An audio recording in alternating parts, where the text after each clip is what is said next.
अस्सलाम वालेकुम वीवर, ये मेरा दोस्त है, इसने जो है गाड़ी डेकोरेट करवाई है, देख सकते हैं आप।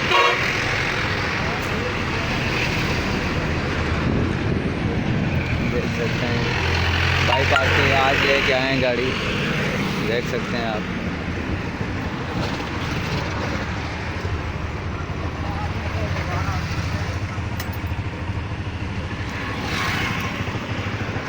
इन्होंने गाड़ी ली है, ये मेरे दोस्त हैं, ये खुद सारी तैयार करवाई है।